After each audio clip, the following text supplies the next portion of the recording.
உலக மக்களே, இவங்க 2 பேரையும் யாருன்னு தெரியுதா உங்களுக்கு? என்னை விட வியூஸ், அதாவது 40K 30K 20Kன்னு வியூஸ் போகிற 2 பெம்பளைங்க. சக்களத்தி சண்டைன்னு நீங்கள் கேள்விப்பட்டிருப்பீங்க. அது குடும்பத்தில் நடக்கும். ஏதோ கணவன் தெரியாமல் இன்னொருத்தனோட தொடர்பு கொண்டா அவங்க 2 பேருக்கும் சண்டை வரும், ரோட்டில் அடிச்சு நிற்பாங்க. இதை ஃபேஸ்புக்கு, இன்டர்நெட்டு உலகம் முழுக்க தெரிவிச்சோடுவோ இவ்வளோ தான் 2 பொம்பளைங்களாம்.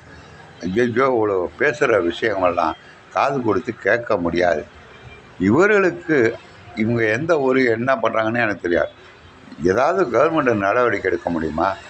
ஒரு குடும்பத்தில் ஒரு கணவன் இன்னொரு மனைவியோட வாழ்ந்தா என்ன பிரச்சனை வரும்னு பப்ளிசிட்டி பண்ணுறவளோ. அதாவது இவ்வளோ 2 பேருமே வியூஸ் போய் காசு சம்பாதிக்கணும் யூடியூப்பில். அதுதான் இவங்களுடைய குறிக்கோள். இதை நிறுத்தணும். இது சமுதாய மக்கள் தான் பயன்படுத்தணும், போலீஸ்காரங்க தான்